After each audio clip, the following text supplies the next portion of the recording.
आप सभी को नमस्कार। कैसे हैं आप लोग? बताइएगा मुझे। और बाकी कैसी आपकी पढ़ाई चल रही है ये भी बताइएगा। नोट्स आप में से कौन कौन बना रहा है ये भी मुझे बता दीजिएगा, क्योंकि आप में से कोई मुझे नोट्स भेज नहीं रहा है, कोई अच्छी राइटिंग वाला, है ना। तो देख तो रहे हैं आप लोग, तो नोट्स बना रहे हैं या नहीं बना रहे हैं, या सिर्फ लेक्चर सुन रहे हैं। और कैसे नोट्स, हैंड रिटन बना रहे हैं या पीडीएफ निकाल ले रहे हैं। चूंकि मैंने आपको ये डाउनलोड करने का नोट्स वहां ऑप्शन दे दिया था, मैंने कहा चलो डाउनलोड भी कर लेने दो, कोई दिक्कत नहीं है ना। तो इसलिए चूंकि सहजता हो जाए थोड़ी सी, आपको इसलिए कर दिया था। और इससे पहले लेक्चर में अभी तक हम लोगों ने अथर्ववेद संहिता के बारे में अध्ययन किया है। आज उसी की प्रश्नोत्तरी करेंगे और इसी के साथ आज हमारा संहिता साहित्य का सिलेबस कंप्लीट हो जाएगा। तदुपरांत हम लोग संवाद सूक्तों के बाद की बात करेंगे, परिचर्चा करेंगे। तो कल हम संवाद सूक्तों का सामान्य परिचय लेते हुए और पुररव और वसी संवाद से स्टार्ट करेंगे और इनकी एक संवाद सूक्त को आरंभ करेंगे। इसी तरीके से एक एक संवाद सूक्त को हम लोग आरंभ करेंगे और अगले 4 क्लास में चारों संवाद सूक्त को काफी डिटेल्स में अच्छे से पढ़ लेंगे। ठीक है, और कुछ क्या कैसे उनसे क्वेश्चंस बनते हैं वो भी मैं कुछ लाऊंगा, वो भी आपको दिखाऊंगा। आज हम लोग अपने जो अथर्ववेद संहिता का जो लास्ट है इसकी प्रश्नोत्तरी को कर लेते हैं। इसी में सभी इसकी कंप्लीट प्रश्नोत्तरी कर लेंगे। थोड़ा सा लेक्चर हो सकता है 40 45 50 मिनट का हो जाए, 1 घंटे का भी हो जाए तो भी कोई प्रॉब्लम नहीं, क्योंकि जिनको पढ़ना है उनके लिए 1 घंटे की क्लास तो ठीक ही रहती है, इससे छोटी क्लास कम ही रहती है। कभी कभी छोटी क्लासेस भी हो जाती हैं, चूंकि वो टॉपिक्स का वहीं समाप्त हो रहा होता है, तो मैं सोचता हूँ इसको यहीं तक समाप्त रहने दिया जाए, नया टॉपिक्स अगले लेक्चर से लाया जाए। तो कुछ कुछ छोटे भी हो सकते हैं, 25-30 मिनट के भी लेक्चर्स हो सकते हैं, लेकिन अधिकतर प्रयास करूंगा कि मतलब अधिकांश लेक्चर 50 मिनट से 1 घंटे या 1 घंटे 10 मिनट के करीब के हों। तो ऐसा हमारा प्रयास रहेगा, क्योंकि इतना नहीं पढ़ोगे फिर क्या ही पढ़ोगे। ठीक है, और चूंकि इतना ही 1 घंटे के लेक्चर इसलिए रखे हैं, का तो मैं 2-2.5 घंटे के लेक्चर देता, चूंकि तथ्य ही 1-1.5 घंटे में बहुत ज्यादा हो जाती हैं। यहाँ कंसेप्चुअल कम होता है, 60 to 70-80% फैक्चुअल ही है एग्जाम, 30% कंसेप्चुअल है एग्जाम, 70% आपका 70% के करीब फैक्चुअल ही है एग्जाम। यूपीएससी में उल्टा हो जाता है, 70% फैक्चुअल कंसेप्चुअल रहता है, 30% फैक्चुअल होता है, सीधा उल्टा हो जाता है। तो वहां कंसेप्ट ज्यादा समझना होता है, इंटरलिंकिंग ज्यादा करना होता है, चीजों के बारे में ज्यादा समझना होता है। ऐसा चलिए अब हम लोग पढ़ना स्टार्ट करते हैं। और कमेंट आपके ऐसे कोई महत्वपूर्ण मुझे दिख नहीं रहे हैं कि जिनकी मैं बात करूं यहाँ, और मतलब ऐसे कमेंट आप सभी ने थैंक यू कहा है, तो सभी को है ना आरती जी उत्तर दे रहे हैं आपका, है ना, कि आपने उपवेद और वेद को बताया, ऋग्वेद का आयुर्वेद वेरी गुड, यजुर्वेद का धनुर्वेद वेरी गुड, सामवेद का गांधार वेद सही है, अथर्ववेद का Sthapatya Veda very good. Aarti ji thank you, बहुत अच्छा बताया आपने। रोशनी जी कह रही है सर मैं अपनी दोस्त को भी कॉल किया था और आपके क्लास के बारे में बताया था। वेरी गुड, आप लोग है ना ज्यादा से ज्यादा, ये तो आपके ऊपर है, शेयर करिए, क्योंकि अभी भी वॉच टाइम उतना ज्यादा आ नहीं रहा है। लेकिन ठीक है, मैं पढ़ा रहा हूँ इसलिए कि कुछ बच्चों को ऐसा लग रहा होगा कि सर कंप्लीट कराएंगे या नहीं, तो 1 यूनिट तो कम से कम कंप्लीट कराऊं आपकी, उसके बाद मैं कहूंगा देखूंगा कि कितना आप लोग नई यूनिट से दूसरी यूनिट से आ रहे हैं। क्योंकि 1 यूनिट कंप्लीट करा दिया तो आप ऐसा भी विश्वास कर सकते हैं कि 10 यूनिट भी ये व्यक्ति करा देगा, यदि 1 यूनिट भी करवा सकता है अच्छे से, नोट्स भी फ्री दिया है, करवाया भी फ्री है, तो आपको विश्वास ज्यादा होगा। तो ये यूनिट कंप्लीट जैसे ही हो जाएगी तो आपको विश्वास हो जाना चाहिए कि सर 1 भी यूनिट करवा सकते हैं, 30 लेक्चर 25-30 लेक्चर फ्री दे सकते हैं, तो 150 लेक्चर भी फ्री दे सकते हैं। सर के लिए कोई बड़ी बात नहीं है, क्योंकि देने वाले के लिए कुछ भी बड़ी बात नहीं होती है, जिसको करना है सेवा उसके लिए कोई बड़ी बात नहीं है। ठीक है, तो मैं ये अधिकांश सिलेबस जल्दी से जल्दी करवाने का प्रयास करूंगा। वादा ये नहीं करता हूं मैं कंप्लीट सिलेबस दिसंबर तक करवा दूंगा, हाँ, लेकिन कंप्लीट सिलेबस करवा दूंगा ऐसा प्रयास करूंगा। कुछ बहुत बड़े बड़े जो विषय हैं उनको लास्ट में करवा दूंगा, या फिर जैसे कुछ मुझे दिखता है कि ये इस व्यक्ति ने ये चीज यूट्यूब पर बहुत अच्छी पढ़ाई है और सामान्य सरल तरीके से भी पढ़ाई है, तो हम उसका भी आप सभी को सजेस्ट कर देंगे, यदि ये वो चीज मैं नहीं पढ़ाऊंगा तो, कि ये चीज इस टीचर से पढ़ लीजिए, यहाँ से ये चीज बहुत अच्छी पढ़ाई गई है। तो ऐसा कर दूंगा, कुछ चीजें जो पढ़ाई गई हैं दूसरी जगह पर। बाकी प्रयास करूंगा मैं पूरा जल्दी से कि जल्दी यही मैं ही सब कुछ पढ़ा दूं आपको, ठीक है। क्योंकि मैंने सब कुछ पढ़ा है, ऐसी भाई कोई प्रॉब्लम है नहीं। मेरी सामान्य स्थिति सभी सब्जेक्टों पर है और मैं कभी विशेषज्ञ बनना नहीं चाहता हूँ, क्योंकि विशेषज्ञ जिस दिन से मैं कहने लगूंगा अपने आप को, उस दिन से मुझे फिर सीखने को बचेगा क्या। और वैसे भी मैं विशेषज्ञ हूं नहीं ना, मुझे ऐसा चाहिए कि मैं विशेषज्ञ बन जाऊं जल्दी से जल्दी। कारण यह है कि धीरे धीरे अनुभव के माध्यम से ही चीजें आए, वही अच्छा है। तो बहुत अच्छा रोशनी जी, आप लोग शेयर करेंगे, जितना अच्छा करेंगे उतना मुझे लाभ होगा। साक्षी शर्मा जी को बहुत बहुत धन्यवाद। ही कह रहे हैं जितना धन्यवाद करें उतना कम है। जी बिल्कुल, बहुत धन्यवाद आपका, है ना। ऐसा कुछ बात नहीं है, मैं आपके लिए पढ़ा रहा हूँ, आप सभी पढ़ते रहे। प्रीति जी ने कमेंट किया और भी किसी लोगों ने किया, तो आप सभी को बहुत बहुत धन्यवाद। आप लोग कमेंट करते हैं, मैं इसलिए बोल रहा हूँ क्योंकि जो कमेंट करते हैं उनके बारे में थोड़ा सा ये कि उन्हें भी लगे कि ठीक है सर, हमें जानते हैं, और मुझे भी रहे कि कभी आप कॉल करो, मुझसे कोई समस्या हो, बात आए, तो मुझे पता रहे ठीक है ये व्यक्ति मेरा लेक्चर्स देखते थे, कमेंट करते थे, रेगुलर देखते थे, मेरे से जुड़े हुए विद्यार्थी हैं। फीस ही सब कुछ नहीं होती है, मैं विद्यार्थी से कनेक्टिविटी रखना चाहता हूँ, चूंकि टीचर से कनेक्टिविटी सबसे पहला माध्यम होना चाहिए आपकी। अपनी बातें शेयर टीचर से होनी चाहिए, कमेंट के माध्यम से हो, कॉल के माध्यम से हो, मैसेज व्हाट्सएप के माध्यम से हो, टेलीग्राम के माध्यम से, जैसे भी हो, परस्पर संवाद बहुत आवश्यक है। इसलिए आगे संवाद सूक्तों के महत्व को भी पढ़ेंगे, तो ये संवाद बहुत जरूरी है। इसलिए संवाद को मैं सदैव रखता हूं। मैं कहता हूं कि लाइव क्लासेस जितनी हो वो और भी अच्छी रहती है, लेकिन ये यदि रिकॉर्डेड भी हो और आप जैसे प्रबुद्ध छात्र हैं जो एक बार में समझ जाते हैं चीजें, तो भी कोई दिक्कत नहीं आती है। लेकिन अधिकतर जो लाइव क्लासेस का लाभ होता है ऑनलाइन में, वो कहीं का लाभ नहीं होता है। आगे से कुछ प्रयास करेंगे। पहले तो एक बार कंप्लीट सिलेबस में आपको यहाँ जीआरएफ का एकदम फ्री पढ़ा दूं, उसके बाद प्रयास करूंगा बाद में कि लाइव मीटिंग लाया करूंगा उनके लिए जो विशेष रूप से चाहते हैं कि मैं लाइव क्लासेस ही पढ़ना चाहता हूं, सर के बिल्कुल साथ बात करके पढ़ना चाहता हूं। ऐसे के लिए मैं बाद में लाइव क्लासेस ला सकता हूं, है ना। अभी तो मैं यहाँ आपको लेक्चर्स अपलोड कर रहा हूँ, ठीक है, और यही लेक्चर्स आपके लिए अपलोड रहेंगे। यदि कोई करना भी चाहे ऐसी बात तो देखेंगे। विद्यार्थी यदि मुझसे ऐसा कहते हैं कि मुझे लाइव क्लासेस करना है, आप में से भी मुझे एक बार सूचित कर सकते हैं, कुछ लोग जिन्हें करना हो भाई मुझे लाइव क्लासेस करना है क्या कैसे, तो उनके रहेगा। हालांकि उनके लिए फिर फीस रखूंगा मैं, क्योंकि बाकी बच्चों को तो मैं फ्री दूंगा ही। लाइव क्लासेस भी मैं स्टार्ट करूंगा तो भी मैं फ्री दूंगा लेक्चर्स, ये बात आप लोगों को सभी को मैं कहूंगा, है ना। मैं कंप्लीट यहाँ जीआरएफ का फ्री ही लेक्चर्स अपलोड करूंगा। मेरी क्लासेस जो ज्वाइन करेंगे अथवा नहीं करेंगे उन सबकी बात अलग है, ठीक है। ज्वाइन करेंगे उनकी बात एक अलग है, लेकिन फिर भी तो उनके लिए लाइव क्लासेस मिल जाएगा। क्योंकि मैं लाइव पढ़ाऊंगा जब, तो मुझे आपकी यूट्यूब की तरफ से आपकी मतलब मुझे वॉच टाइम वगैरह आप नहीं बढ़ाएंगे मेरा। यूट्यूब पर मैं इसलिए अपलोड कर रहा हूँ, यूट्यूब वाले बच्चे कम से कम देख तो रहे हैं, समय तो दे रहे हैं, तो वॉच टाइम बढ़ जाएगा, मुझे यूट्यूब पैसा देगा, जो कुछ भी देगा वो देगा, ठीक है।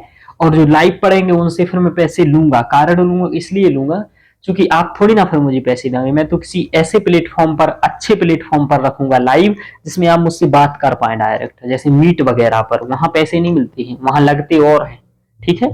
ऐसे या फिर मैं ऐप पर रखूंगा तो ऐप पर वगैरह पर लगते हैं, मिलते नहीं, ठीक है। चार्जेस लगते हैं, जीएसटी कटता है, सब कुछ होता है, तो वहां फिर वो तो प्रॉपर पैसे लगेंगे ही। तो ऐसा है। चलिए हम लोग पढ़ाई स्टार्ट करते हैं फिलहाल, है ना। और देखिए ध्यान रखिए, ये बिल्कुल भी आप लोग चिंता मत करिएगा कि सर पैसे लेंगे। यूट्यूब पर मैं फ्री अपलोड करूंगा लेक्चर्स। दूसरी बात, नोट्स में फ्री दूंगा आपको, ठीक है। तीसरी बात, जो ज्वाइन करते भी ऐसी चीजें कि लाइव करना चाह रहा हूं मैं, कई लोग मुझे मैसेज करते हैं जो लाइव करना चाह रहे हैं, उनको भी यदि लेक्चर्स पढ़ाऊंगा तो वही सेम लेक्चर्स आपको भी यहाँ प्रोवाइड में करूंगा। ये भी बात ध्यान रखिएगा। और उनसे भी, उनको इसलिए चूंकि वो कह रहे हैं और लाइव में उन्हें मजा आता है कुछ लोगों को, तो ठीक है। चलिए, सब विकल्प रहने चाहिए। तो हम लोग पढ़ना स्टार्ट करते हैं। बातें हम लोगों ने काफी करनी है, ठीक है, ध्यान रखिएगा। तो कहा ऋषि अथर्व संहिताया, तो आपको चिंता करने की किसी को जरूरत नहीं है कि सर नहीं देंगे या पैसे लेंगे, कोई ऐसा बात नहीं है ना। मैं कभी नहीं लूंगा आपसे ऐसा, अभी यूजीसी के लिए, है ना। अगले 6 महीने का तो मैं वादा किया हूँ, ये बिल्कुल भी नहीं लूंगा, है, ध्यान रखिएगा। और पढ़ा भी दूंगा 6 महीने से पहले ही, है ना, बिल्कुल भी नहीं लूंगा। चलिए, कहा ऋषि अथर्व संहिताया दृष्टा अस्ति, कौन ऋषि अथर्व संहिता के दृष्टा है। यह तो ये क्वेश्चन बार बार आता है। तो अथर्व संहिता के जो दृष्टा है वो कौन से हैं, अथर्व ऋषि है। कौन से हैं, अथर्व ऋषि, अथर्व संहिता के दृष्टा ऋषि हैं। ये बात ध्यान रखिएगा आप, ठीक है।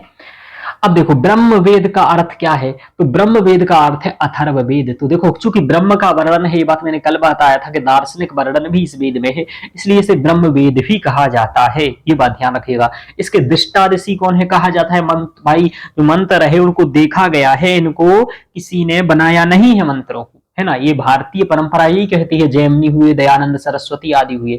तो दृष्टा शब्द का प्रयोग किया कि कह ऋषि अथर्व संहितायाम दृष्टास्ति। तो अथर्व ऋषि ब्रह्मवेद का अर्थ, तो अथर्व इस संहिता को ब्रह्मवेद कहा जाता है, तो अथर्व वेद को कहा जाता है। अथर्व अंगिरस नामना कह वेदा ज्ञायते, तो किस वेद को जाना जाता है, अथर्व और अंगिरस के नाम से, तो अथर्व वेद को जाना जाता है। ये भी हम लोगों ने देख लिया था। अभी तक कोई नया प्रश्न नहीं है। जो भी कोई यहाँ नया मुझे प्रश्न दिखता है तो मैं आपको सूचित करता हूं कि भाई ये नया है और इसको आप लिख लीजिए कंटेंट को अपने नोट्स में। तो क्वेश्चंस इसलिए ही प्रश्न उत्तरी कराते हैं कि कोई एक्स्ट्रा क्वेश्चन आता है तो वो आप लिख लीजिए, ठीक है। आगे चलते हैं। ब्रह्मा किस वेद से संबंध ऋत्विक है, तो ब्रह्मा जो है वो अथर्व वेद से संबंधित ऋत्विक है। ये सब आप लोग जानते हैं। होता किससे संबंधित है, तो ऋग्वेद से संबंध है। अध्वर्यु किससे संबंधित है, तो यजुर्वेद से संबंधित है। उद्गाता किससे संबंधित है, तो उद्गाता सामवेद से संबंधित है। और ब्रह्मा किससे संबंधित है, अथर्ववेद से संबंधित है। तो हम लोगों ने सभी के क्या देख लिए, ये देख लिया कि कौन किसका ऋत्विक है। वेदों में सबसे अर्वाचीन यानी कि नया वेद कौन सा है, तो अर्वाचीन वेद सबसे बाद में जो बनाया गया या फिर जो सबसे नया है वो अथर्व वेद है। तो ये क्वेश्चन भी कई बार बनता है, वेदों में सबसे अर्वाचीन वेद कौन सा है। ये भी एक क्वेश्चन बनता है कि वेदत्रयी के अंतर्गत किस वेद की परिगणना नहीं की जाती है। हालांकि आगे हो सकता है इसमें आ जाए, तो आप ध्यान रखिएगा कि अथर्व वेद को ही वेदत्रयी में नहीं गिना जाता है। भेषज का मतलब होता है औषधि, तो भेषज वेद किसे कहा जाता, किस का अननामांतर है, तो अथर्ववेद से। अथर्ववेद का ही नाम भेषज वेद भी है। भेषज सूक्तानि मंत्रा वर्तन्ते, यानी कि कहां पर है भेषज सूक्त से मंत्र, यानी औषधि आदि से संबंधित मंत्र, तो अथर्ववेद में है, ठीक है। तो ये आपने देखा यहां कह रहे हैं कि बैतान स्रोत सूक्तम अस्ति अथर्ववेदीयम। तो बैतवन स्त्रोत्र सूक्त कहां से संबंधित है, अथर्ववेद से संबंधित है। तो ये याद रखिएगा, सौनक और बैतान ये अथर्ववेद से संबंधित है। ध्यान रखिएगा, सौनक और बैतान है ना, ये ध्यान रखिएगा। सौनक और बैतान अथर्ववेद से संबंधित है। मैं पहले भी जब तुलनात्मक अध्ययन कराया था तब भी बताया था।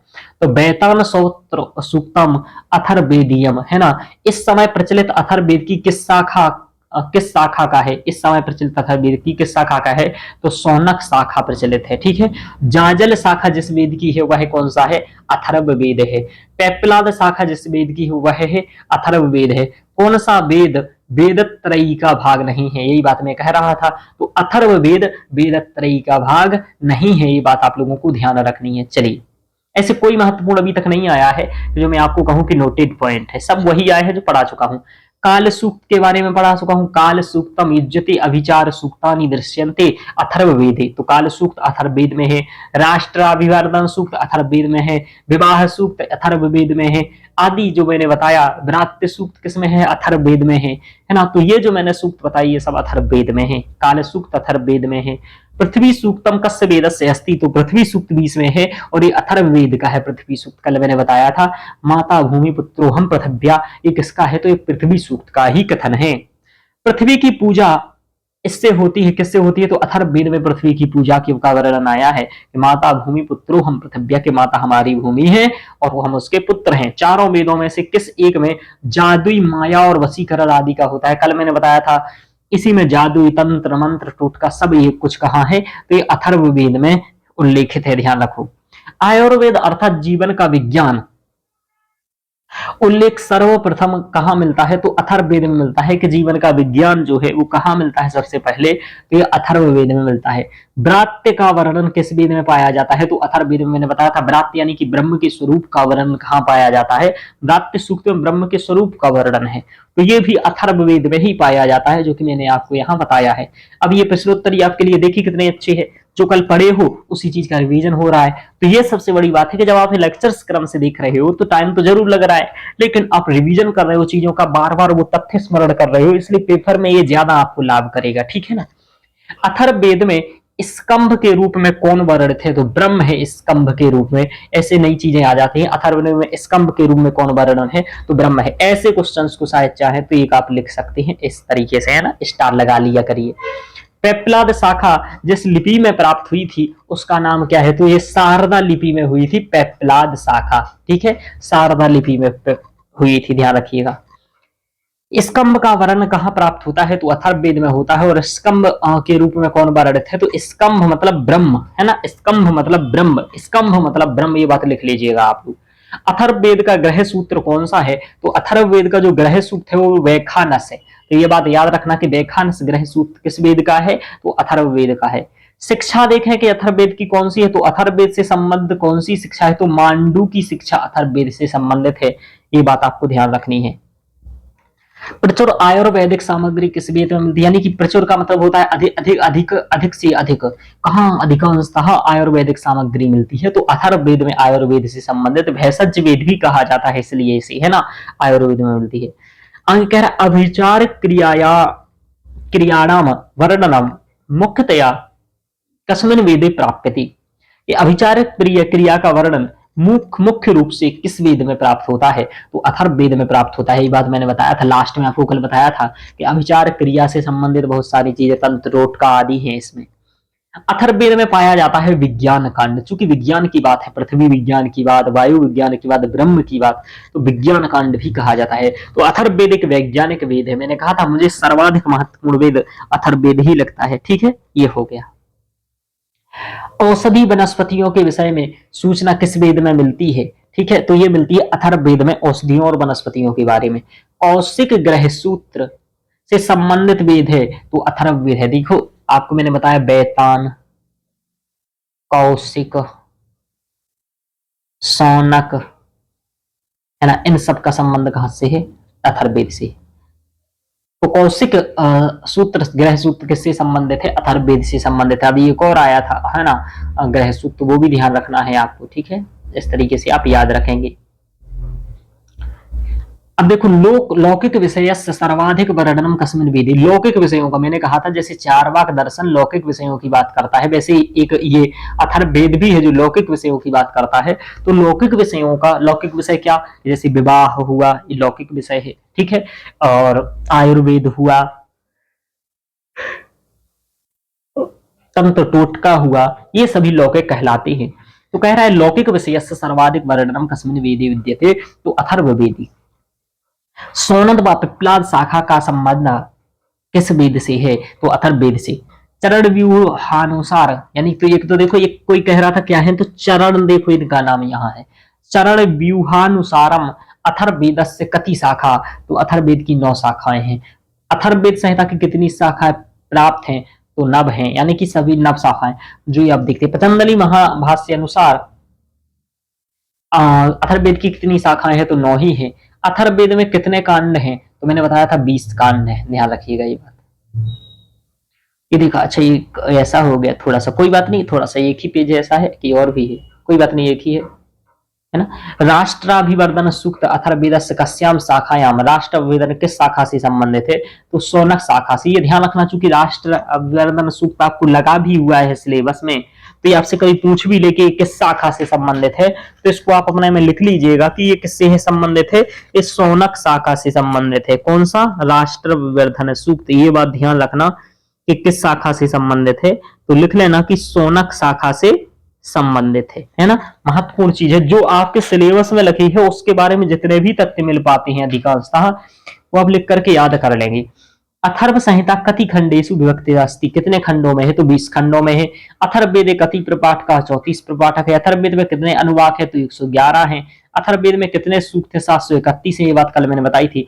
5987 मंत्र है, ये भी मैंने बात बताई थी। तो मंत्रों का याद रखना, 5987 मंत्र है, ये ज्यादा पूछा जा सकता है आपसे। अथर्ववेदस्य विभाजनम प्राप्यते। तो कांडों में इसका विभाजन है अथर्ववेद का, पूछ लेता है अध्यायेषु, कांडेषु, सर्गेषु, है ना, या और भी पूछ लेगा आप, सूक्तेषु, तो आप कहेंगे कि कांडेषु, है ना। कांडों में विभाजन है, क्या 20 कांड है इसके, है ना। फिर कांडों का विभाजन किसमें है, तो ये बात अलग है। विलुप्ता मौद शाखा कस्य वेद संबंधित, तो अथर्ववेद से ये विलुप्त जो हो गई है मौद शाखा, वो किस वेद की है, तो ये क्वेश्चन भी आया है पहले, तो अथर्ववेद की है।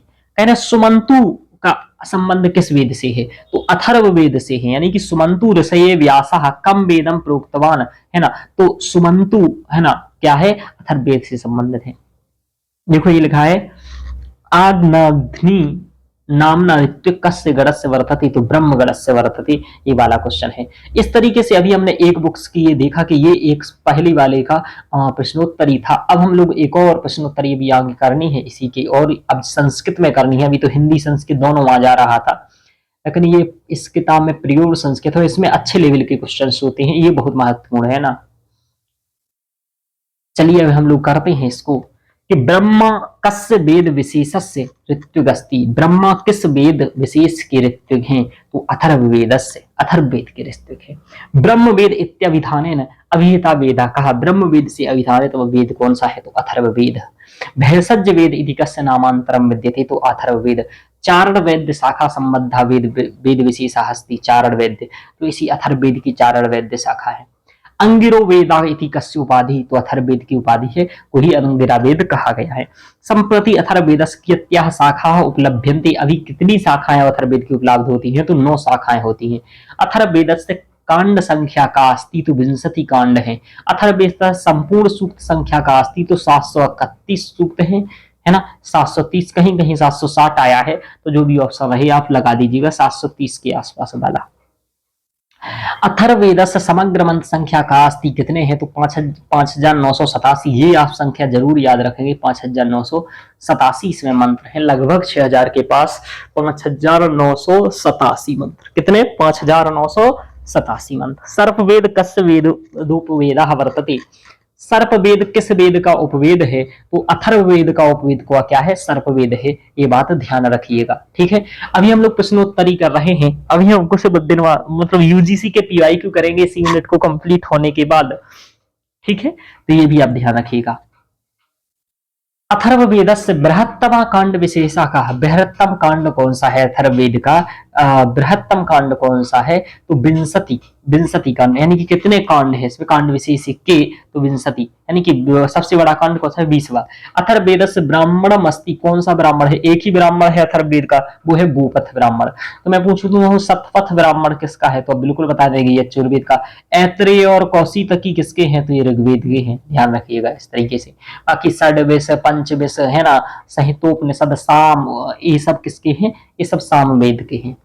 कस्य वेदस्य किमपि आरण्यकमेव नास्ति, किस कौन सा विषय है जिसके कोई आरण्यक नहीं है, तो अथर्ववेद के आरण्यक ग्रंथ नहीं है।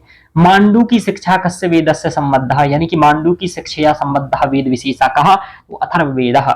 अथर्ववेदीय प्रतिशाख्य ग्रंथा कहा, तो सौनक प्रातिशाख्य है ना। अथर्ववेद से संबंधित क्या है, सौनक प्रातिशाख्य। किम नाम अथर्ववेदीय श्रौत सूत्रम, तो बैतान श्रौत सूत्र है किसका, अथर्ववेद का, ये बात ध्यान रखना। तो बैतान क्या है, एक श्रौत सूत्र। आगे देखते हैं, कौशिक ग्रह सूत्र संबद्धा वेद विशेषा कहा, तो अथर्ववेद है। कौशिक से अभी देखा था ये क्वेश्चन। कस्य वेदस्य धर्म सूत्र ग्रंथा नास्ति, धर्म सूत्र ग्रंथ नहीं है, तो अथर्ववेद का। भैषज सूक्तानि कुत्र वर्तन्ते, भैषज सूक्त कहां पर है, तो अथर्ववेद में प्राप्त होते हैं, औषधि से संबंधित बातें।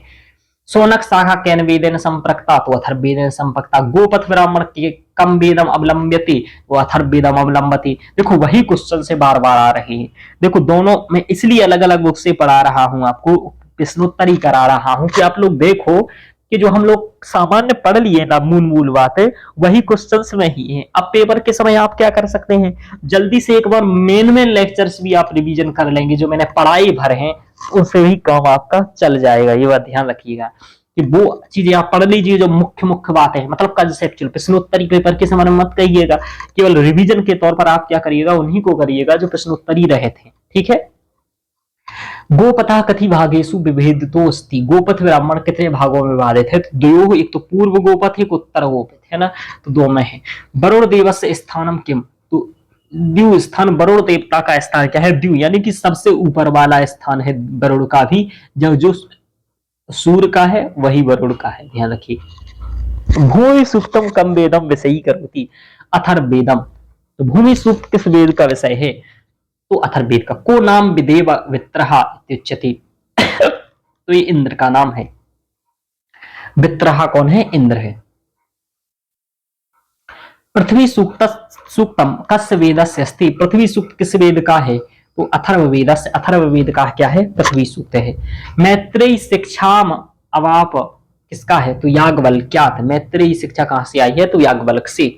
अथर्ववेदे वेदः काभिः संज्ञाभिः अभिहितोऽस्ति, यानी कि किस संज्ञा से ज्ञापित होता है, उसको और किन नामों से जाना जाता है? तो अथर्व अंगिरस वेद ये तो कल भी बताया था। ब्रह्म वेद ये भी कल बताया था। भेषज वेद यानी कि भेषज वेद कल भी बताया था। छत्र वेद यानी कि छात्र वेद क्षत्रियों का वेद है, चूंकि राजनीति इत्यादि का वर्णन है तो ये भी है। तो ये अथर्ववेद के अन्य नाम है जो आपको यहाँ दिखाई देते हैं। अथर्ववेदस्य शाखाया कौनी, यानी कि जो 9 शाखाएं हैं उनके नाम ये लिखे हुए हैं। मैंने कल भी लिखाए थे कि पैप्पिलाद, पौद, स्तूद, मौद, सौनक, जाजल, जलद, ब्रह्मवेद, देवदर्श और चारण वेद, ये यहाँ 9 शाखाओं का नाम यहाँ लिखा है। मौद शाखा अनुपलब्ध है। वर्तमाने का शाखा समुपलब्धंती, कि कौन शाखा यहाँ समुपलब्ध होती है जिनको हम पढ़ते लिखते हैं, वो है एक तो पैप्पिलाद शाखा और एक सौनक शाखा। ठीक है, सौनक शाखा से संबंधित ही आपका क्या है? राष्ट्राभिवर्धन सूक्त है। ये बात मैंने अभी बताई थी आपको। अथर्ववेदे केषु कांडेषु विभाजिता। अथर्ववेद केषु विभाजिता, यानी कि अथर्ववेद किन में विभाजित है? तो कांडेषु। कति कांड वर्तते अथर्ववेदे, यानी अथर्ववेदस्य समग्रतया कति कांडानि सन्ति? तो 20 कांडानि। इसने भाई इस किताब वाले ने क्रम से क्वेश्चंस भी रखे हैं कि भाई पहले पहला क्वेश्चन फिर उसके बाद वाला, जस्ट जो क्वेश्चन दिमाग में बनता है वही किताब में भी रखा है कि कांडों में किस में विभाजित है? कांडों में। कितने कांड है? 20 कांड है ना। अथर्ववेद से 20 कांडा नाम अधिकांश सूक्तानि केन संबंधानि सन्ति। 20वां जो कांड है उसके जो है वो किससे संबंधित है? तो इंद्र से संबंधित सूक्त है। इंद्र से संबंधित बातें हैं किसमें? 20वें कांड में। 20 कांडा। करे अथर्ववेद से प्रतिपाद्य विषय कहा, इसमें क्या विषय प्रतिपादित है? बहुत अच्छा क्वेश्चन है, वेरी गुड क्वेश्चन है कि विषय ब्रह्म विषयक दार्शनिक सिद्धांत वर्णन है, राजनीति भी वर्णन है, प्रायश्चित भी वर्णन है, भेषज कर्म भी वर्णन है, औषधि आदि, शांति कर्म आदि भी वर्णन है, पौष्टिक कर्म भी वर्णन है, सोमनस कर्म भी वर्णन है, आयुष यानी कि आयुष्य कर्म भी वर्णन है और अभिचार कर्म है। तो कुल मिलाकर के सब कुछ ही तो है। ब्रह्म विषय दार्शनिक चिंतन से लेकर राजनीति, अभिचार कर्म, तब सब कुछ है यहाँ। कृषिक कर्म, कृषि कर्मणः विवेचनम कस्मिन् वेदे अस्ति। कृषि कर्मणः वेच किसमें है? कृषि आदि की बातें तो ये भी अथर्ववेद में है। कृषि आदि से संबंधित बातें मैंने बताया था, उर्वरक कैसे डालना है, खाद बीज कैसा, वो सब बातें भी यहाँ है। अथर्ववेदस्य तृतीय कांड से लेकर के सप्तदश यानी 17वें सप्तदश सूक्तम, यानी कि तृतीय कांड का जो सप्तदश यानी कि 17वां सूक्त है, यानी कि तीसरे कांड का जो 17वां सूक्त है, केन नामना विख्यातम, किस नाम से विख्यात है? तो कृषि सूक्तम इति नामना, कृषि सूक्त के नाम से विख्यात है। क्या? तृतीय कांड का 17वां सूक्त कृषि सूक्त के नाम से है, यानी कि कृषि का वर्णन इसमें विशेष रूप से है। अथर्ववेदे समग्रतया कति प्रपाठकाः सन्ति? तो 36 प्रपाठक हैं। 63 कितने? 63 प्रपाठकाः सन्ति। कति मंत्राः सन्ति? तो कति मंत्राः सन्ति? तो 5987 मंत्राः सन्ति। कानि अथर्ववेदीय कांडानि विवाहेन संबंधितानि सन्ति, कि कौन सा कांड है जो विवाह सूक्त जिसमें है, यानी कि विवाह की बातें हैं? तो वो है चतुर्दश शतम कांडम। 14वें कांड में क्या है? इसमें 14वें कांड में विवाह है ना, ध्यान रखिएगा। तीसरे कांड में कृषि सूक्त है। ऐसी कस्मिन कांडे दुख स्वप्न नाशार्थ प्रार्थना बढ़ते, कि दुख स्वप्न जो होते हैं, गलत स्वप्न होते हैं, उनके नाश की प्रार्थना किस सूक्त में है? तो 16वें कांड में है।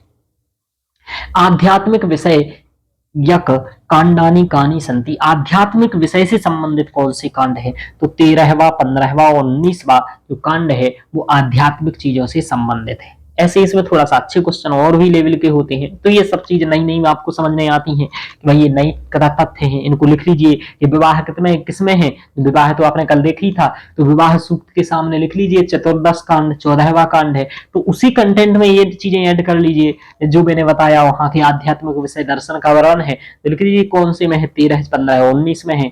कस्मिन कांडे चत्वारि मंत्राणाम सूक्तानि सन्ति, 4 मंत्रों का सूक्त है, तो प्रथम कांड में ही 4 मंत्रों का सूक्त है। पंचानाम मंत्राणाम समाहार सूक्तानि कस्मिन कांडे सन्ति, तो द्वितीय कांड में 4-5 से युक्त है। तृतीय कांडेषु प्रत्येकेषु सूक्तेषु कति मंत्राः सन्ति, तो षड्मंत्राः सन्ति। कुल मिलाकर के है ना, प्रथम कांड में 4 मंत्र से स्टार्ट हो रहा, आगे क्रमिक विधि होती जा रही है, यानी कि सूक्तों में कितने मंत्र, 4 मंत्र हैं, तो आप जानिए प्रथम कांड का सूक्त है।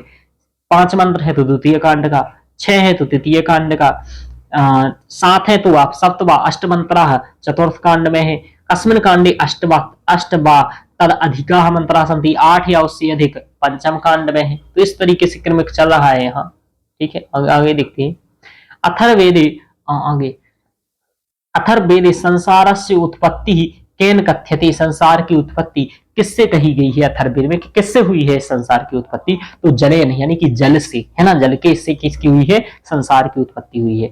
कहा जा रहा है भेषज सूक्तेषु कानी कानी चिकित्सा प्रणाल्याः वर्णनमस्ति, कि जो भेषज सूक्त है, औषधियां सूक्त है, उसमें किस किस चिकित्सा प्रणाली का वर्णन है, तो जल चिकित्सा का वर्णन है, सूर्य किरण चिकित्सा का वर्णन है, मानसिक चिकित्सा का वर्णन है। तो इस प्रकार से चिकित्साओं का वर्णन है, ठीक है।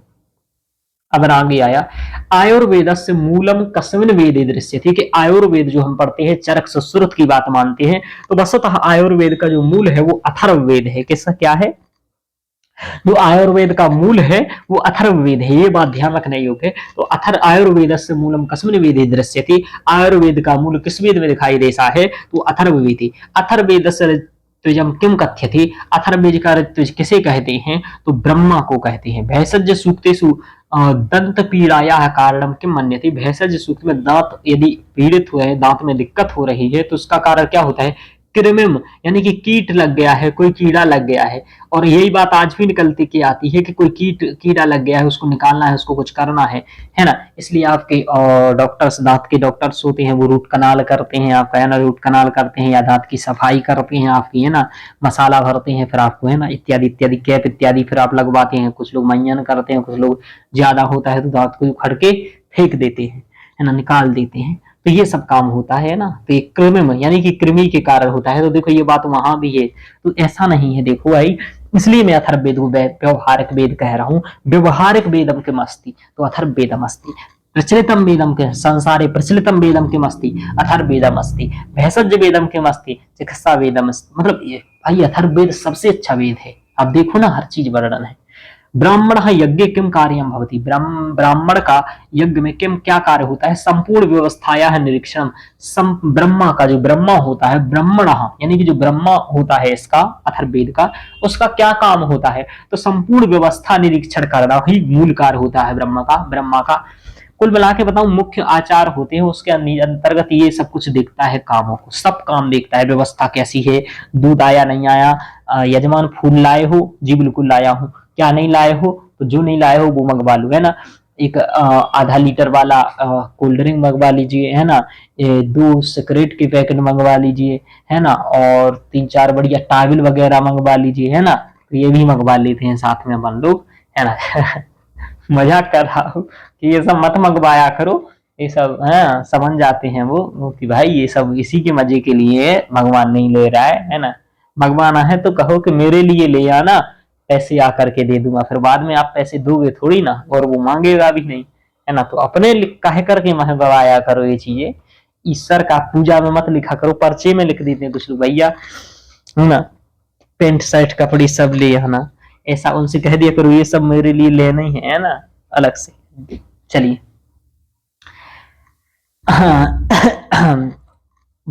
चलिए, ये हो गया। जब मैं जाता था करने तो यही सब कहता था। पहले तो मैं कहता था ठीक है भैया, दक्षिणा कितना मिलेगा, बोलेगा इतना मिलेगा, 5,000 मिलेगा मान लीजिए, कह दिया। तो ठीक है, ये दक्षिणा तो 5,000 हो गया, इसके अलावा बढ़िया से एक जोड़ी अच्छे से मुझे कपड़ा दिलाना, जो कि मैं कहूँ, चाहे वो जीन्स कहूँ, चाहे धोती कुर्ता कहूँ, चाहे मैं कुछ कहूँ, आप बढ़िया से 1-2 हजार के कपड़े दिलाओगे। बोलेगा ठीक है पंडित जी, बस ऐसी बात। तो ऐसा मैं खुल के ही बोल देता था, है ना। तो ना बाद में सोचते रहे हो, नहीं तो आप सोचते रहो क्या देगा, जब कर रहे हो वहां और सोच रहे हैं क्या देगा यार। ऐसा नहीं 100 रुपए का टाबिल दे दे, ऐसा नहीं 150 का धोती ला के दे दे, है ना। तो पहले बोल दिया करो भाई, है ना। चलिए मजाक कर रहा हूं मैं। क्योंकि आप वैसे कई लोग ऐसे व्यक्ति भी देख रहे होंगे, मुझे जहां तक लगता है लेक्चर्स, हालांकि ऐसे 73 कोड में ज्यादा होते हैं जो पांडित्य कर्म इत्यादि पढ़े रहते हैं। क्योंकि मैं भी विशेष रूप से यदि होता तो 73 कोड में ही होता, लेकिन दोनों में ही हूं मैं तो कोई बात नहीं है। ठीक है चलिए। तो माता भ्राता भ्रातरम द्विक्षण, आप लोग मेरे मित्र हैं तो आपसे ही ऐसी बातें कर लेता हूँ, तो ऐसा बुरा मत मानिएगा, है ना। आप सबसे चलिए ठीक है, ऐसा ऐसा करते हैं ना इसलिए। हाँ तो चलिए, माता भ्राता भ्रातरम द्विक्षर इति मंत्र कुत उद्धृतः। तो अथर्ववेदात, अथर्ववेद में ये उद्धृत है। देखो जिसको कार्यक्रम कराना होता है ना वो आपसे करवा लेगा, और जिसको नहीं करवाना, जिसके पास देखो पैसे खर्च करने को है वो कार्यक्रम करवाएगा, कभी बंद नहीं करेगा। जिसके पास पैसे नहीं है उनको परेशानी मत करना, भैया तुम करवाओ मत करवाओ भाई, तेरा काम बिना पैसे के हो जाएगा, मतलब तुझे एक कार्यक्रम की जरूरत ही नहीं है, तेरा भगवान वैसे ही काम कर देगा, ऐसा आशीर्वाद दे भाई, कहे दोस्त भैया इसका फ्री में हो जाए काम। मैं यही करता था, मैं देख लेता था कि इसके पास पैसे नहीं है और इससे नहीं है। जिसके पास पैसे होते थे तो उससे मांग लेता था, भाई तुम दे दो। जिनके पास पैसे नहीं होते थे, मतलब मैं वहां भी नैतिकता चलाता था अपनी, जिनके पास पैसे नहीं उससे कहते थे कोई बात नहीं, चिंता मत करो, तुम्हारा जब मैं ऐसे ही फ्री में कर दूंगा, घर में ही कर दूंगा, आप मत कराओ, घर आकर के तुम्हारा काम हो जाएगा। उसको सांत्वना तो दे दो भाई, है ना, कोई जरूरत नहीं है, तुम तो केवल एक 11 दिन तक जल चढ़ाइए, आपका काम हो जाएगा। तो जल में क्या ही पैसे लगेगा, तो मैं चढ़ाते रहता था भगवान को, जल काम होना होगा तो हो ही जाएगा, इस तरीके से। तो जो भाई परेशान है, पैसे नहीं है, उधार लेकर के यज्ञ करा रहे हैं, पूजा पाठ करा रहे हैं, उनसे ऐसा नहीं करना चाहिए। उनसे ऐसी कह दो कि आप ईश्वर की प्रार्थना करो, आपका बिना पैसे के सुनेगा। भगवान पैसे उनसे मांगता है जिसके पास होता है ना, या मैं भी उसी से मांगता हूँ जिसके पास होता है, ऐसा कहा करिए भाई। थोड़ा सा नैतिकता वहां भी बरतना जरूरी है, क्योंकि भाई ऐसे परेशान मत करो। क्योंकि जिसके पास पैसा होगा वो तो दारू में भी उड़ाएगा, वो तो टॉकीज में भी जाकर के उड़ाएगा, तो पूजा पाठ में भी उड़ा देगा, ठीक है। ये वाली बात है। चलिए आगे चलते हैं। तो माता भ्राता भ्रातरम दीक्षर इति मंत्र कुत उद्धृता, इसका मतलब ये नहीं कि मैं कर्मकांड को प्रोत्साहन कर रहा हूं, मैं बिल्कुल भी कर्मकांड को प्रोत्साहन नहीं करता। चूंकि लेकिन जिसको यदि लगता है कि मेरी मानसिक खुशी है कार्यक्रम करने में या करवाने में, उसको ये काम करना चाहिए। यानी कि जिसको पैसे खर्च करने में रिटर्न में कुछ डिमांड नहीं है कि मैं 10,000 का कार्यक्रम करवा रहा हूं और मुझे रिटर्न में कुछ मिले, ठीक है, तो कार्यक्रम करवाओ। यदि आपकी ऐसी डिमांड है कि मुझे रिटर्न में मैं 1-2 लाख का कार्यक्रम करा लेता हूं और मेरा ये काम बन जाए या मेरा ये सही हो जाए, मत करवाइए कार्यक्रम, नहीं होगा काम, ठीक है। मुश्किल ही है, इसका रिटर्न परिणाम एकदम घोषित परिणाम नहीं होता है पांडित्य का, ये ध्यान रखो कि रिटर्न होगा ही। मैंने कई कार्यक्रम किए हैं, रिटर्न होता भी है नहीं भी होता है। तो इस सोच करके बिल्कुल नहीं करना चाहिए कि 1.5 लाख का मैं भाई इलाज ना करवा करके 1.5 लाख का कार्यक्रम करा लेता हूँ, हमारा कैंसर ऐसे ही ठीक हो जाएगा। नहीं होगा भाई, 1.5 लाख का इलाज कराओ आप जाकर के हॉस्पिटल में, है ना। पगला हो मत, भगवान से प्रार्थना करो, वो प्रार्थना से ही सही हो जाएगा। यदि होना होगा तो, नहीं होना होगा तो आप कितने ही जप कर लीजिए, नहीं होगा।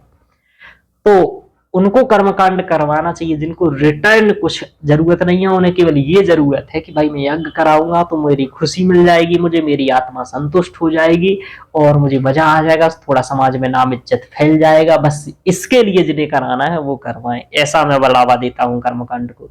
और ऐसा करवाने के कारण क्या लाभ है? इसका लाभ ये है कि आज जो मंत्रोच्चारण सुरक्षित है ना, जो आज हम मंत्र सुन पा रहे हैं, जैसे वयगुं सोमव्रते तव मनस्तनो खुव्रताः प्रजावन्ताः सचेमहि, ये सब जो आप सुन पा रहे हो ना मेरे द्वारा मंत्र, मुझे मंत्र तभी याद है जब मैं कर्म कांड से जुड़ा हुआ था। तो और आज किसी को भी मंत्र याद है, उसको इसलिए मंत्र याद है, ऋग्वेद हो चाहे सामवेद हो चाहे अथर्ववेद हो चाहे ऋग्वेद, कि आज उस पैसे से जुड़ा हुआ है ये मंत्र, इसलिए है। वरना वाल्मीकि रामायण के 10 श्लोक आप किसी पंडित से सुन लीजिए, नहीं आएगा वाल्मीकि रामायण का उसको। अब वाल्मीकि रामायण सोचो छोड़ो, कौटिल्य अर्थशास्त्र का आप सुन लीजिए, अरे मनुस्मृति का 20 मंत्र किसी भी पंडित से सुन लीजिए आप, नहीं आएगा। क्यों नहीं आएगा? क्योंकि ये पैसे से नहीं जुड़ा है, ठीक है। तो कुछ इसलिए चूंकि उच्चारण, इनका अर्थ, कुछ हद तक अर्थ भी जानते हैं लोग मंत्रों का, तो इनका उच्चारण ही केवल सुरक्षित है, अर्थ भी सुरक्षित रहता तो और ही अच्छी बात होती। तो उच्चारण और अर्थ यदि वेदों का सुरक्षित होते, या जितना जो कुछ भी है वो कर्मकांड से जुड़े होने के कारण ही है। इसलिए इस लाभ के कारण मैं कहता हूं कि जिसके पास पैसा हो वो करवा भी सकता है। जैसे कि कुछ पंडित लोग इसका करते रहे, जो भी करते हैं पंडित, क्या मैं तो कहता हूँ सभी जाति को करना चाहिए वेद। तो जिनको पढ़ना है मुझसे बात कर लीजिएगा, मैं सभी जाति वालों को पढ़ाने तैयार हूँ वेद, है ना।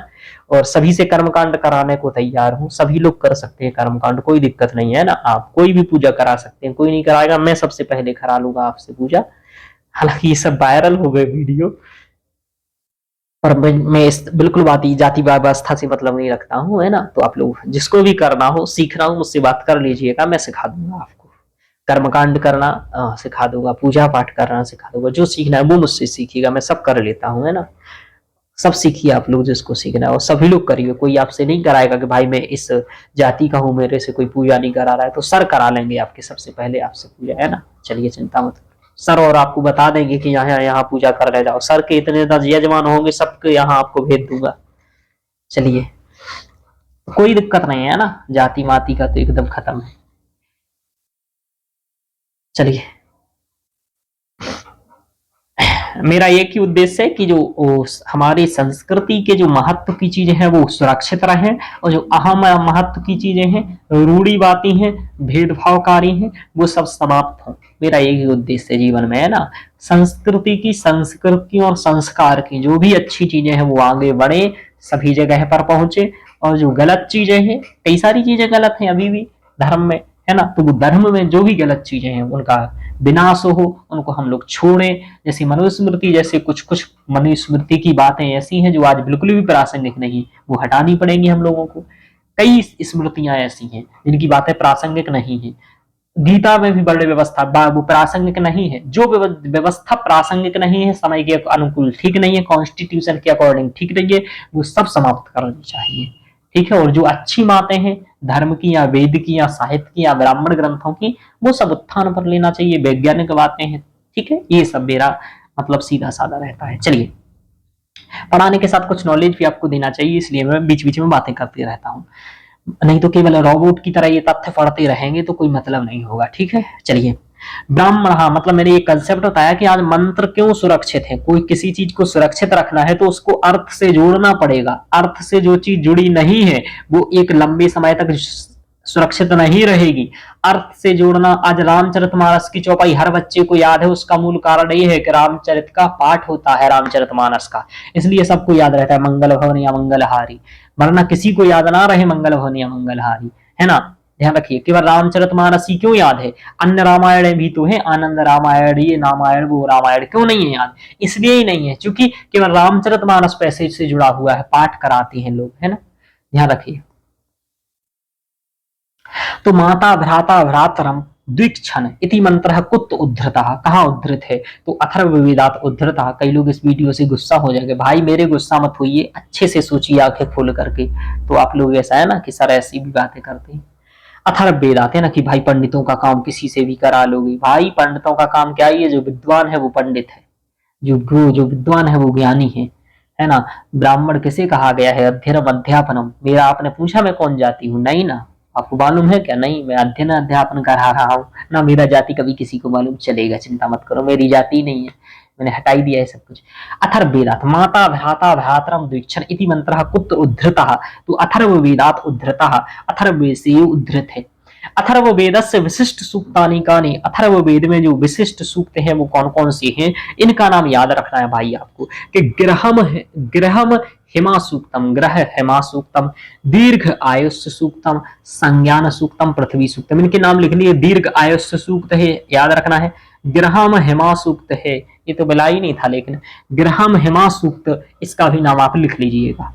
अथर्ववेदस्य प्रथम मंत्रम किम अस्ति। पहला मंत्र कौन सा है? तो ये हम लोग कई बार बोलते हैं, सन्नो देवीराविष्टाये आपो भवन्तु पीताये संयोर्विश्वन्तु नः। ये पहले से मतलब मैंने पढ़ा हुआ मंत्र है, तो याद है मुझे। ये पहला मंत्र है इसका, अग्नि मिले पुरोहितम, ऋग्वेद का मंत्र है, तो इसका बात याद रखिएगा कि सन्नो देवी रविष्टया आपो भवन्तु पीतये संयोर्विश्वन्तु नः। ठीक है। तिष्टुप छंदसी कति अक्षराणि सन्ति। तिष्टुप छंद में कितने अक्षर होते हैं? तो एक दिन मैंने आपको छंदों के बताए थे, तो मुझे आपको बताइएगा किसी को याद है वो बात जो मैंने बताए थे। गायत्री उष्णिक अनुष्टुप चा वृहति पंक्ति रेव चा त्रिष्टुप चा जगती चैव वैदिक छंद उच्यति, ऐसा कहा था। और बताया था कि 24 अक्षर से आप स्टार्ट कर दीजिएगा गणना, है ना, कि गायत्री में कितने हैं? 24। गायत्री फिर अनुष्णिक फिर अनुष्टुप, इस तरीके से जाएंगे तो त्रिष्टुप में 44 रहे। ये कई बार क्वेश्चन आया भी है यूजीसी में, ध्यान रखिएगा। अथर्ववेदेन संबद्धा उपनिषदः कियत्याः सन्ति। अथर्ववेद से संबंधित जो उपनिषद है वो कितने हैं? तो 31 उपनिषद हैं, ध्यान रखिएगा। अथर्ववेद में कैसाम प्रकारकाणाम औषधीनाम वर्णनम अस्ति।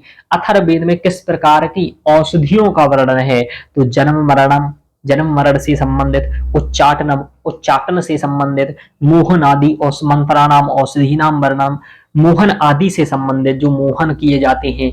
मोहन का मतलब जानते हो? मतलब वही अरे भाई वसीकरण वगैरह ये सब करा, मोहन, उच्चाटन, है ना, आदि आदि, वसीकरण इत्यादि से संबंधित औषधियों आदि, ये सब चीजें वर्णन है। यहाँ सब कुछ चलता था भाई। अथर्ववेदस यानी कि समाज देखा जा सकता है कि उस समय पढ़ा लिखा भी समाज था, ना पढ़ा भी समाज था, ऐसा भी कई प्रकार का समाज वहां भी विद्यमान थे। क्योंकि जैसी स्थिति दिखाई दे रही है, जैसे प्रचलन दिखाई दे रहे हैं, वो उसी टाइप के दिखाई दे रहे हैं। इन प्रचलनों से हम समझ सकते हैं कि तात्कालिक समाज भी समृद्ध भी था और कुछ लोग कम समृद्ध भी थे, और ये कड़ी श्रृंखला आज भी बनी हुई है, और मुझे लगता है ये किसी ना किसी रूप में सदैव बनी रहेगी। ठीक है, कि कुछ लोग कम पढ़े लिखे लोग रहेंगे, है ना, कम पढ़े लिखे का मतलब है कि अनपढ़ रहेंगे। ठीक है, सीधे तौर पर अनपढ़ शब्द का प्रयोग करो तो अच्छा नहीं लगता है ना, इसलिए 1-2 क्लास तक तो सभी पढ़ लेती है, इसलिए मैं उन्हें कम पढ़ा कह देता हूँ कि चाहे कुछ लोग कम पढ़े रहेंगे, कुछ लोग पढ़े लिखे रहेंगे, कुछ अच्छे पढ़े लिखे रहेंगे।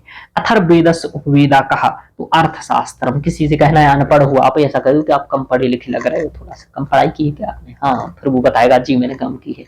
वो आप कहोगे अनपढ़ हो तो वो मारेगा आप, है ना। तो बोलने का तरीका है कि बोले ना कम पढ़े लिखे और कब कैसा प्रयोग करना है। अथर्ववेदस्य उपवेदा कहा तो अथर्ववेद का उपवेद क्या है? तो अर्थशास्त्र है, ध्यान रखिएगा, है ना, अर्थशास्त्रम। अथर्ववेदस्य उपवेदः, तो अर्थशास्त्र किसका है? अथर्ववेद का उपवेद है। आरण्यक ग्रंथानां मुख्य विषय कहा अस्ति, तो आरण्यक ग्रंथों का मुख्य विषय क्या है? क्या वर्णन करते हैं आरण्यक ग्रंथ? तो आध्यात्मिक चिंतन का वर्णन करते हैं, लेकिन अथर्ववेद का कोई आरण्यक है नहीं। ठीक है, तो अथर्ववेद के आरण्यक नहीं है आरण्यक ग्रंथ, लेकिन क्या बताते हैं? तो आध्यात्मिक चिंतन को बताते हैं। सत्यमेव जयते किस उपनिषद का है? तो इसी का है, मुंडकोपनिषद का है। तो आपको बताऊं इसके जो उपनिषद हैं वो 3 उपनिषद प्रमुख हैं, मुंड मांडुक्य और प्रश्न। ये 3 उपनिषद किसके हैं? तो ये अथर्ववेद के ही हैं, मुंड, मांडुक्य और प्रश्न, है ना। अथर्ववेदस्य ग्रह सूक्तम के मस्ति, तो कौशिक ग्रह सूत्रम अस्ति। सन्नो देवी रविष्टया आपो भवन्तु पीतये संयोर्विश्वन्तु नः इति कस्य वेदस्य उक्तिः, तो ये अथर्ववेद की उक्ति है। पैप्पलाद शाखा कस्य वेदस्य अस्ति, तो अथर्ववेदस्य अस्ति। अथर्ववेदस्य शौनक शाखा संबद्धा भी उपनिषद का अस्ति। अथर्ववेद में शौनक शाखा से संबद्ध उपनिषद कौन सा है? तो मुंडको उपनिषद है ना।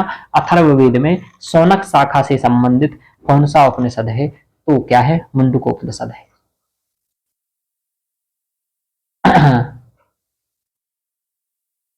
आगे हम लोग बात करते हैं प्रश्नोपनिषद कस्य वेदस्य, किस वेद का है, और कया शाखया संबद्धा विद्यते, किस शाखा से संबद्ध है।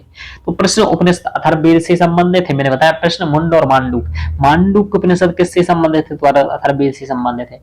एक बात और पूछा, ओंकार का रहस्य वर्णन कस्याम उपनिषदि वर्तते, तो मांडुक के उपनिषद में ही ओंकार का वर्णन है, और गोपथ में भी ओंकार का वर्णन है, है ना। तो गोपथ ब्राह्मण में भी है और मांडुक्य उपनिषद में भी ओमकार का वर्णन है। उपनिषदों अपरम नाम किम अस्ति, ब्रह्म विद्या। ब्रह्म विद्या ही उपनिषदों का मुख्य। चूंकि उपनिषद का मूल विषय क्या है, ब्रह्म विद्या का वर्णन करना, अपने शिष्यों तक पहुंचाना। नचिकेता, आपने देखा नचिकेता को वो शिक्षा दे रहे थे, उसमें भी ब्रह्म विद्या का ही उल्लेख वो कर रहे थे, एक विषय ब्रह्म विद्या भी था। चलिए, तो अथर्ववेदेन संबद्ध प्रतिसाख्यम के तो अथर्व प्रातिसाख्यम है और सौनिक प्रतिसाख्य भी तो है ना। यज्ञ से पूर्ण संस्काराय को वेद आवश्यक, यज्ञ के पूर्ण संस्कार के लिए कौन सा वेद आवश्यक है, तो अथर्ववेद भी आवश्यक है, ध्यान रखिएगा, ठीक है। तो ये हम लोगों ने देखा इसकी प्रश्नोत्तरी, यहीं तक इसकी प्रश्नोत्तरी है और ये सब कंप्लीट प्रश्नोत्तरी हम लोगों ने देखी अथर्ववेद की। एक लेक्चर में ही हमने काफी प्रश्न यहाँ कर लिए हैं और हम लोगों ने ये कर लिया है। ये नोट्स आपको वहां मिल जाएगा कहाँ पर, तो आप ऐप डाउनलोड करके ये भी नोट्स प्राप्त कर सकते हैं और सभी नोट्स प्राप्त कर सकते हैं। तो ओके मित्रों, आज के लेक्चर में इतना ही। बताइएगा कैसा आपको लेक्चर लगा और ये प्रश्नोत्तरी श्रृंखला कैसी लग रही है।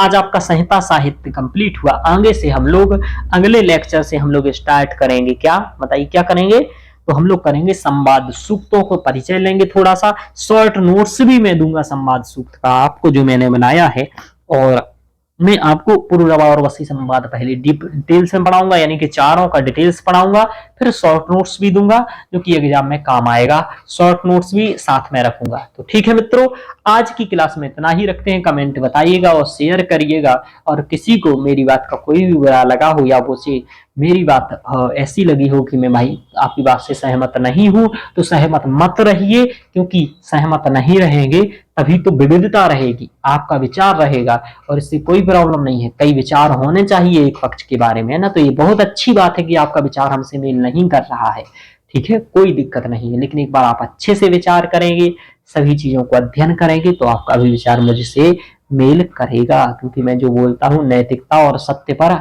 आधारित बोलता हूं। क्योंकि अप्रियस्य च पथ्यस्य वक्ता श्रोता च दुर्लभा, अप्रिय सत्य बोलने वाला और अप्रिय सत्य सुनने वाला दोनों ही दुर्लभ होते हैं। इसलिए है ना, आपको थोड़ा सा बुरा लग सकता है तो उसके लिए माफी भी चाहता हूँ कि आप भाई माफ कर दीजिएगा, है ना। और बाकी जिसको कोई दिक्कत नहीं, बाकी ऐसा है ना, कोई प्रॉब्लम नहीं है ना। मेरे विचार मेरे हैं, आपके विचार आपके हैं। जिसके विचार सही होंगे उसके विचार आगे बढ़ेंगे, जिसके विचार अच्छे नहीं होंगे उसके विचार समाप्त हो जाएंगे स्वतः ही।